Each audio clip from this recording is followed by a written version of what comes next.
Bab 98. Di gedung kantor besar William Group Company Metro City saat ini, seorang pemuda tampak mondar-mandir di sebuah ruangan.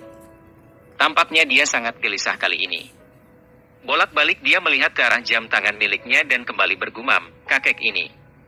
Mengapa begitu lama? Seharusnya kita sudah sampai saat ini di Bandara Star Hill." Kata pemuda itu sekejap duduk, sekejap lagi berdiri dan kembali mondar-mandir diikuti tatapan risih dari 3 orang lainnya yang juga berada di ruangan itu. "Duduklah dulu, Jerry. Kau tidak tahu entah apa yang sedang mereka perdebatkan di ruangan rapat saat ini," kata seorang pemuda menegur pemuda yang ternyata adalah Jerry itu. "Sepupuku, mengapa kau begitu terburu-buru ingin kembali ke Star Hill?" tanya seorang lelaki yang sedikit lebih tua dari mereka yang sejak tadi hanya memperhatikan saja dari atas kursi roda. "Kak, aku harus segera kembali ke Star Hill karena besok aku harus kuliah. Aku bisa dihukum jika tidak mengikuti kelas," kata Jerry kepada kakak sepupunya itu. "Jerry, bukankah kakek MU sudah berjanji akan mengantar kita menggunakan helikopter?" kata seorang lagi. "Ah Daniel, aku rindu dengan Star Hill," kata Jerry beralasan. "Kau rindu Star Hill atau seorang gadis yang berada di Star Hill?" "Sudah Rian. Jangan goda Jerry lagi. Dia bisa menangis nanti seperti anak kecil," kata Daniel tertawa. "Apakah kau sudah mempunyai calon di Star Hill, Jerry?" tanya lelaki yang duduk di atas kursi roda. "Kak Kenny, jangan dengarkan ocehan mereka. Mereka ini sudah tidak punya pekerjaan lain selain menggodaku," kata Jerry gusar. "Hahaha. Dia selalu begitu, Kak. Tidak mau mengakui. Padahal dia pernah pergi mendatangi rumah gadis itu untuk meminta maaf," kata Rian sambil mengejek Jerry. "Kau. Ah sialan. Apalagi yang kau ketahui, Rian?" tanya Jerry sambil melotot. "Banyak, cukup banyak sebenarnya. Hanya saja ya sudahlah. Aku tidak mau membeberkannya di sini agar kau tidak malu," kata Rian acuh tak acuh. "Kau. Ah sudahlah. Aku akan diam menunggu kakek di sini," kata Jerry mengalah lalu segera duduk kembali. "Nah begitu kan lebih sedap dipandang daripada kau harus mondar-mandir seperti setrika butut," kata Daniel. Iya, iya," kata Jerry lalu segera mendekat ke arah kakak sepupunya. "Kak, apakah tidak ada rumah sakit yang bisa mengobati MU sehingga bisa berjalan seperti biasa lagi?" tanya Jerry. Mendengar pertanyaan Jerry, Kenny hanya bisa menggeleng dengan wajah diliputi kemendungan. "Sudah banyak rumah sakit yang telah aku datangi bersama ayah. Tapi hanya ada satu cara yaitu menggunakan kaki palsu. Aku sangat menolak melakukan amputasi pada kedua kakiku ini," kata Kenny dengan senyum getir. "Siapa yang melakukannya, Kak? Apa kau tahu siapa orangnya?" tanya Jerry ingin tahu.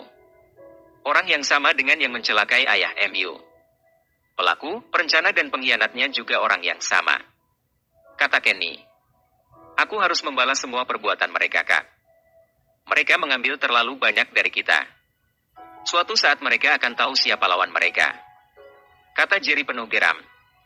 "Kau tidak perlu mencari mereka, Jerry. Karena saat ini justru mereka yang mencari MU.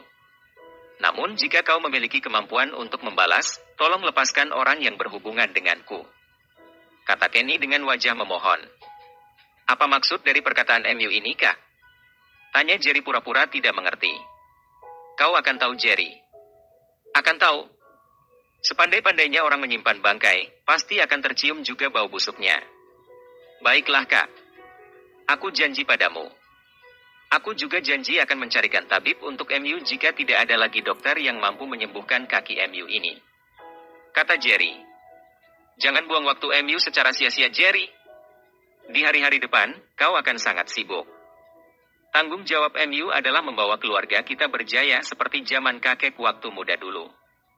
Kemudian kau harus menikah dan punya banyak anak supaya generasi penerus William tidak seperti kita saat ini. Hanya ada orang cacat sepertiku ini dan kau sendirian." Uhuk.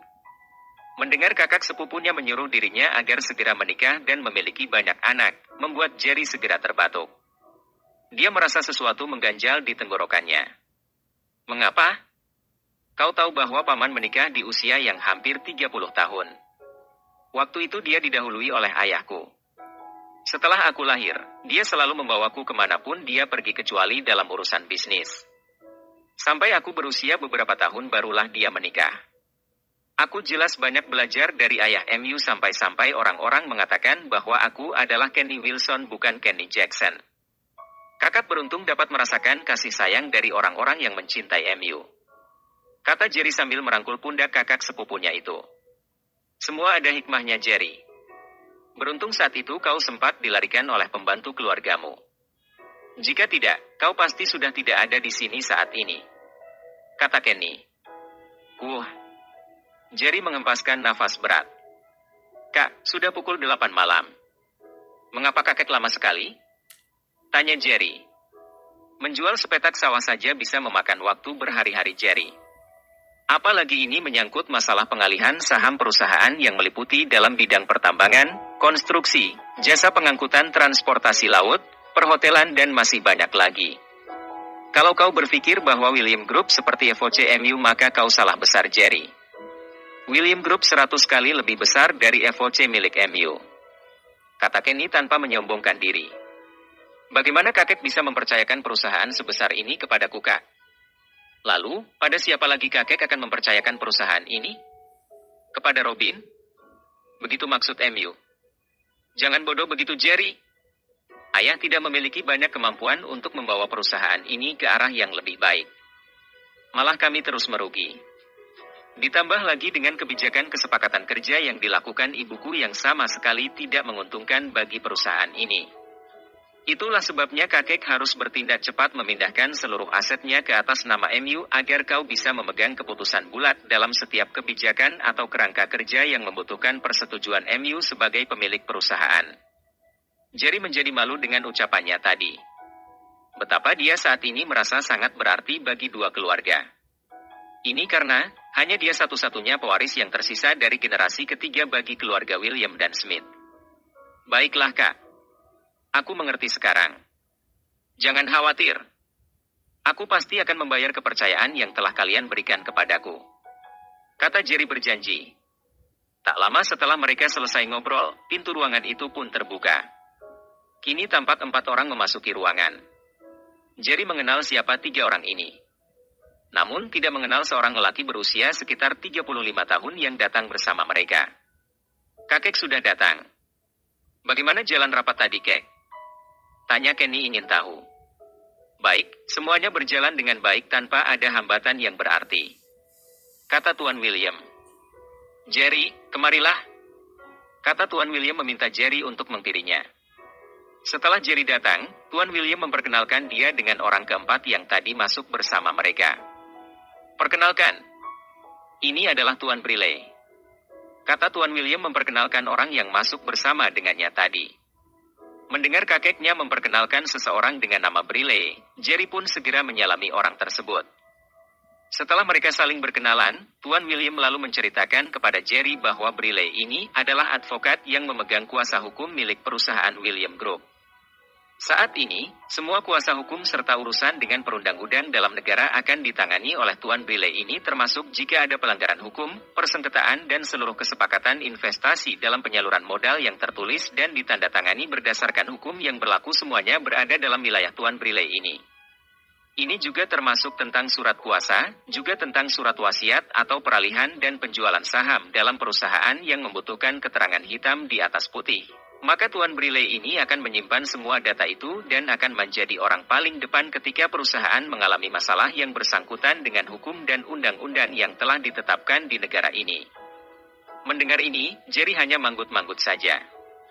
Jerry, semua dokumen penting tentang surat-surat peralihan 70% saham kami dalam perusahaan telah berada di tangan Tuan Briley dan kau bisa memegang yang aslinya setelah kau menandatangani dokumen itu. Kata Tuan William sekaligus mempersilahkan Tuan Briley untuk duduk dan membuka semua file dan surat dokumen resmi yang harus ditandatangani oleh Jerry selaku pemegang saham dan pemilik dari perusahaan itu. Saat ini, kedua orang itu sudah saling duduk dan berhadap-hadapan dengan di tengah-tengah meja itu terlihat sebuah koper yang begitu dibuka terlihatlah beberapa lembaran kertas di dalamnya. Tuan muda, silakan baca dan fahami isi dari dokumen ini sebelum Anda menandatanganinya. Kata Briley dengan hormat. Jerry yang tidak ingin berlama-lama lagi di kantor itu segera memanggil Daniel dan Ryan mendekat dan membantunya untuk membaca isi dari dokumen itu. Tidak ada yang perlu dikhawatirkan Jerry. Semua kuasa hukum ada di tangan Tuan Briley dan kau hanya perlu fokus saja menjalankan roda perusahaan dengan ide-ide yang brilian demi agar perusahaan kita bisa mencapai kejayaan. Kata Tuan William. Saya telah membaca dan memahami seluruh isi surat ini. Ini berarti setelah saya menandatangani kertas ini, maka saya adalah pemilik perusahaan ini. Apakah kakek tidak menyesal nanti? Tanya Jerry sambil tersenyum mengejek. Kletup. Anak bodoh. Apa kau menunggu aku dan Paman MU ini mati terlebih dahulu baru kau akan menandatanganinya? Tanya Tuan William jengkel sambil mencita kening Jerry dengan ujung tongkatnya. Iya kek. Baiklah kalau begitu. Kata Jerry menggeser duduknya kembali menghadap ke arah Briley. Setelah menarik nafas panjang dan menghempaskannya kuat-kuat, maka Jerry pun segera menandatangani dokumen hak kepemilikan perusahaan itu diiringi oleh tepuk tangan semua yang berada di ruangan itu. Selamat bagi Anda Tuan Muda. Dengan ini, Anda adalah pemilik dan pemegang saham mayoritas di William Group Company ini. Kata Briley sambil menjabat tangan Jerry diikuti oleh senyuman mereka yang ada di ruangan itu.